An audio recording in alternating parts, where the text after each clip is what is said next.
Je vous retrouve aujourd'hui, mes chers partenaires, sur une vidéo. En fait, je vais juste vous expliquer comment. Je vais vous expliquer vite fait, hein, de toute façon, vous avez vu dans le titre. C'est une vidéo pour vous expliquer comment marche le logiciel Nvidia GeForce Experience. Donc, pour ce logiciel, il vous faudra une GTX, n'importe laquelle, une GTX, cassez pas les couilles. Ensuite, vous allez sur le lien qui est dans la description, donc le lien qui va vous amener sur GeForce Experience. Donc, dès que vous avez votre GTX, vous allez sur GeForce Experience. Voilà, je sais pas écrire, carte graphique, tout le bordel. Vous téléchargez le logiciel, normalement il y a un logiciel, je sais plus trop où, on s'en bat les couilles au pire. Vous téléchargez le logiciel et on se retrouve sur ce petit logiciel qui est vraiment fort sympathique, qui filme avec une très bonne qualité et qui en plus de ça a plein de petits trucs cool. Alors là, quand vous arrivez, normalement, je pense que vous arrivez sur jeu, je sais plus trop. Quand vous arrivez sur jeu, vous allez cliquer sur rafraîchissement et là il va essayer de trouver les jeux que vous avez sur votre PC. Donc moi je sais pas pourquoi j'ai deux Smite, mais bon c'est pas grave. Donc il a trouvé ça comme jeu, c'est pas tout mais c'est à peu près ça. Et directement quand vous êtes dessus, vous pouvez changer les paramètres du paramètres vidéo du jeu alors que vous n'êtes même pas dessus. Donc même démarrer le jeu, bon c'est fort sympathique. Les pilotes, ça c'est tout ce qui concerne votre carte graphique en question. Donc c'est pour régler votre carte graphique, vous avez compris. Mon équipement, ça c'est pour vous montrer ce qu'il y a sur votre PC. Donc là voilà, ça c'est ce qu'il y a sur mon PC. Après tu as tous les petits trucs pour vous aider à config votre PC. Après le shield, ça c'est ce qui concerne les... je crois que c'est tout ce qui est de la marque Nvidia ou GeForce. C'est un truc donc on achète des écrans, des trucs comme ça. Et la préférence, après vous allez arriver sur généralité. Bon, voilà, là où commence le bordel. Recherche des mises à jour, donc les mises à jour de votre carte graphique, la langue du truc. Donc ça c'est les mises à jour de tout ce qui est carte graphique. Les jeux, après là nous avons détail de la recherche des jeux. Donc là il me montre où sont mes jeux, il me semble que c'est ça, paramètres des jeux, voilà.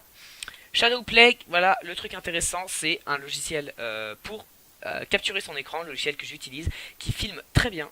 Là vous pouvez configurer directement, donc là vous allez voir, donc moi je peux pas le configurer parce que je suis en train de tourner avec, mais en gros vous avez caméra, donc là c'est en fait c'est juste pour les petites icônes qui vont apparaître sur votre écran.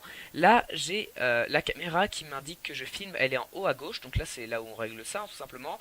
Là il y a un truc en haut à droite, les FPS en dessous quand je suis dans un jeu.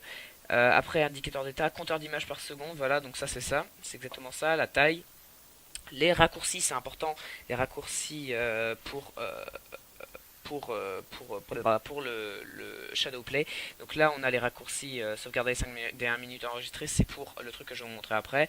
Là, donc là, vous allez juste à configurer ça comme bon vous semble. Et là, nous arrivons sur le truc Shadowplay. Donc, normalement, quand vous allez arriver, il sera éteint l'interrupteur. Vous avez juste à l'allumer. Moi, je ne peux rien faire dessus parce que je suis en train de tourner.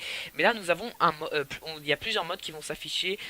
Il y aura un mode de streaming que vous pouvez utiliser qui marche bien tout simplement. Vous avez un mode capturer les 5 dernières minutes ou quelque chose comme ça. Et là, moi j'utilise le mode manuel, donc je pense que c'est celui que je recommande, hein. Vous avez juste appuyé sur un bouton, ça capture, c'est tout. Là, ensuite, nous avons la durée de la copie, donc pour tout ce ce que je viens de vous expliquer avant, capturer les 5 dernières minutes. La qualité, là vous allez vous allez cliquer dessus pour voir à peu près comment vous voulez filmer. Donc il y a marqué au-dessus résolution d'enregistrement. Je filme en 720p à 60 fps minimum et 25 mégabits en utilisant tout le bordel. Ensuite audio, donc là je demande au logiciel d'utiliser, enfin d'enregistrer mon jeu, ce qu'il y a à l'intérieur de l'ordinateur et mon micro. Voilà, voilà. Donc là quand vous cliquez là, ça va vous amener au